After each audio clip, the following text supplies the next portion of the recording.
the recording. Perfect. Okay. So kind of how all this works. If you look right above me, it shows that you can have up to 4 people on this, like having a conversation face to face. But over here, you'll see that there are 11 people watching it. We have 11. And then you kind of see over here to the right hand, it's going to tell you all the people that have joined. Okay. And I just tweeted that we were on a blab. And so I know you are very busy, Kim. And so we'll get started. Okay. Perfect. All right. Well, my name is Kristen Caldwell, and I was just joined by Kim, and she is the program director at Wonders and Worries. And I was talking earlier to some people that were just viewing, and I will ask Kim to do like a very kind of detailed, explanation of Wonders and Worries. But back in 2013, I was diagnosed with breast cancer, and her organization that she works with directly helped my 2 girls that their ages now are 9 and 8.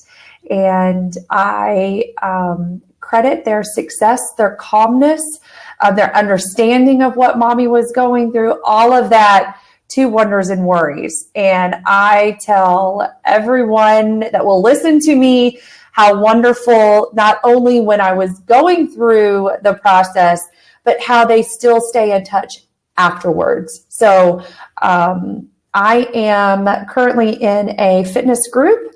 And because of October being the breast cancer month, awareness month, they asked me what organization I wanted to do a fundraiser for.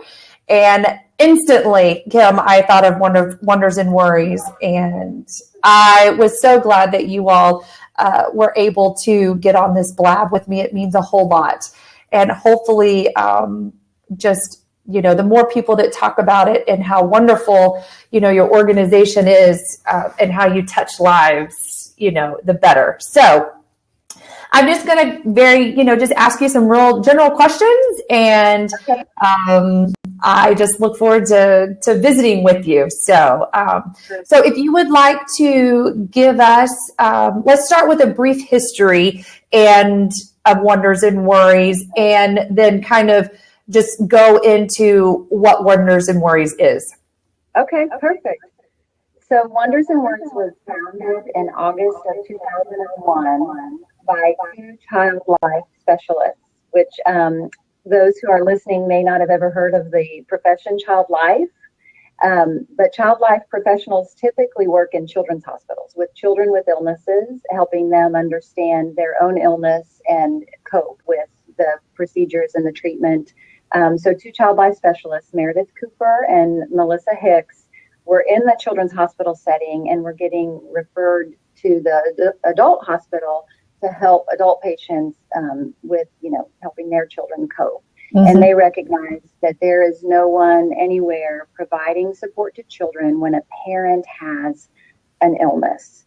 So they set out and founded Wonders and Worries and got some initial funding through the Hogg Foundation and the Lance Armstrong Foundation, and have grown from that point forward. So we do not have any government funding.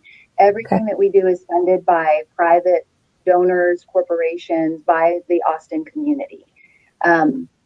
Everything that we do is free to families. There is never a charge to families. And our focus is helping children and teenagers cope when a parent has a serious illness, a parent or caregiver.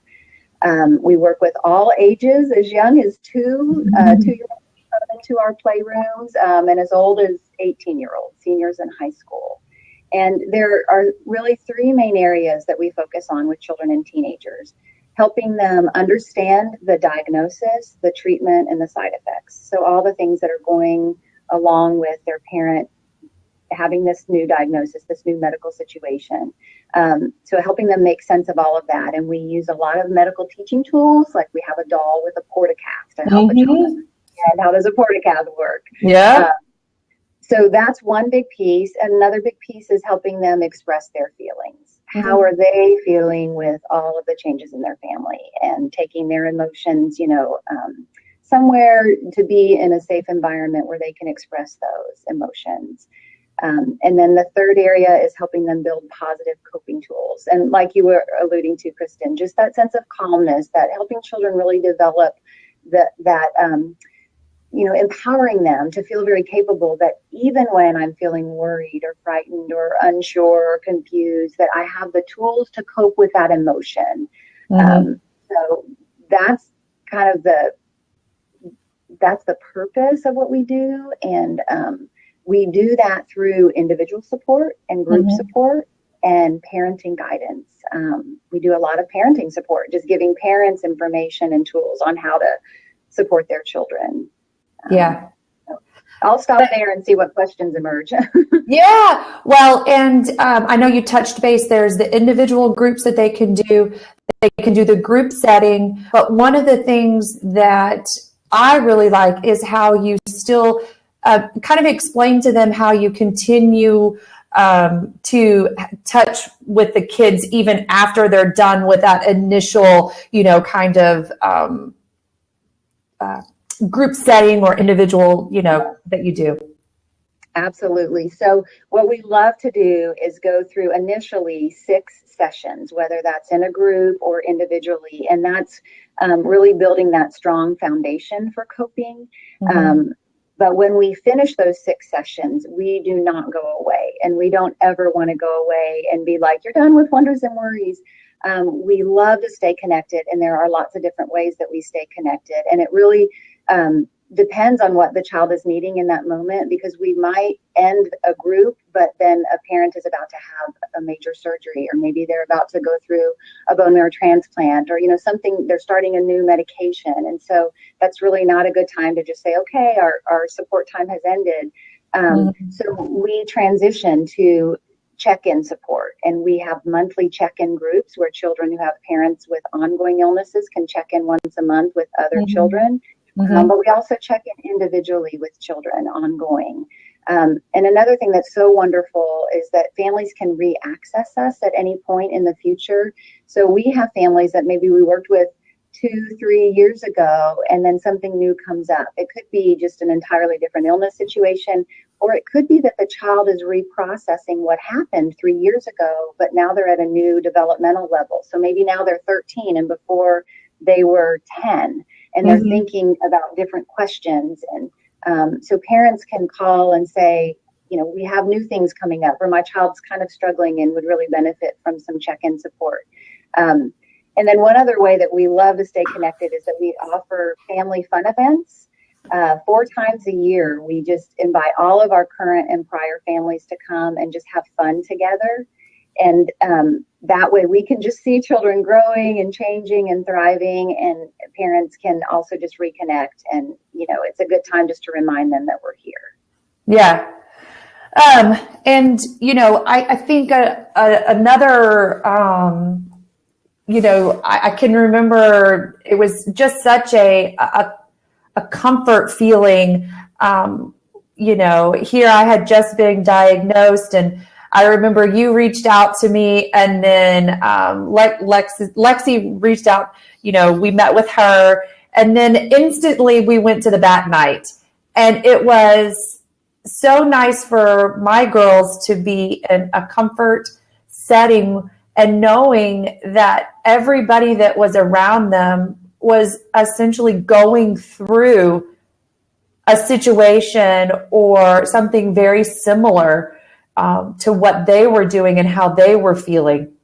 Yeah, there's a lot of power in that community support for children. I mean, certainly for parents, but for children, because they definitely have that same sense of nobody can understand what this is like for me. And usually the peers in their environments, their school environments, really can't understand because they're not dealing with the same thing. And even when we work with children individually, like they might come in and have a one-on-one session, but they still can feel very connected to that larger community because they know that there's all these other families that come to Wonders and Worries. And, whether it's through looking at our Hope Tree or us just talking with them, about other children that are going through similar things, they immediately feel connected to a greater community of, Right. I'm not alone. Other children have gotten through this. And then when they can, they connect with a group. But some children, just whether it's scheduling or, just a number of factors, they may not join an actual group, but they can still get that sense of community support.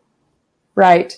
And so kind of talk about some of the different fundraising events that you all have throughout the year to be able to provide these types of, programs and community events for your families. Absolutely. So we have two main fundraisers that we, that are internal fundraisers. One we just recently had last Friday, a week ago Friday, called our No Worries Classic. And it's a skeet shoot where teams form and they work together to fundraise. So they compete for fundraising dollars, and then they compete on the day of the shoot by shooting clays. And so we'll be doing that again next year. It's usually in October every year. It's a really, really unique and really fun event and a great way to get involved, either to donate to a shooter or to get a team together. And then we have coming up in February, I need to look at the date, but our website has all of the updated information. We have a really great event that we call Unmasked, and it's a masquerade ball. And we launched it last year, and it's a lot of fun. Everybody gets really decked out with the masquerade theme, and it's more of a dinner, dancing, just party that's a lot of fun. And people can buy individual tickets or come, as sponsors. But the other thing that I want everyone to be aware of, well, a couple things. So third-party fundraisers like what you're doing, Kristen, and getting your fitness group together and saying, give to Wonders and Worries. It is so meaningful. It's the highest compliment we could receive when we have families that have utilized our support giving back. So we have, different groups that do that kind of thing, whether it's individuals or coming together more in a group. And we love that. And then we have several ways, and through our website, there's a lot of information for people to just become ongoing supporters, which is so meaningful. And we have something called the 2001 Society that's just, $25 a month, just an ongoing, gift to us, because our fundraisers are really important in, us being able to do the work we do every day. But those individual donors are just as important. Like we need both, or we can't serve families. Right. So yeah, there's lots of great opportunities to get involved. Good. Well, I messaged down there if anybody would like more information. Their website is wondersandworries.com. Sorry, Kristen.org. Oh, .org. Oh, I'm so sorry. That's Thank okay. you.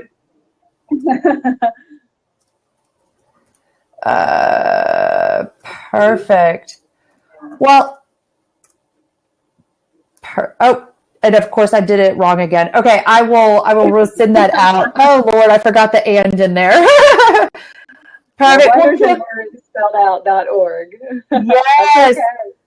Well, I really appreciate, and again, in my email that I had sent out to Lindy, we are doing a fundraiser. It's a Facebook fundraiser, and I am on a team of 6 fitness group ladies, and we are going to give 20% back of our proceeds to Wonders and Worries. So I will get some information about that on this, and then I will look forward to presenting that check to you, Kim, and just continuing to spread the word of just a wonderful organization that you all, and we need your organization. The families need your organization. So I really appreciate your time. I'd love to add 2 things. So we also, when you're doing the Facebook fundraiser, just for everyone to know, we have a Facebook page, and it really has some wonderful pictures and examples of, you can see the work that we do with children every day. And it's just Wonders N, like our Twitter account with the letter N in between, Wonders N Worries. So find us on Facebook and share that. And then I lost my second thought. There was something else I was going to say, but just definitely wanted to say thank you for all of you for just, spreading the word. Oh, I know what it was. For referring families, please know that we are here for any family that you know that might need our support. And referrals can be made through our website or by calling our office or emailing me, and we will take care of the family from there. Perfect. Well, thank you so much, Kim, and I appreciate it. And I will figure out how I send this recording to you. Okay, great. Thank you. Thank you so much. All right. I started the new blab. That was fun. Good. All right. Well, we'll talk to you soon. Thank you so much. Okay. Bye. Bye.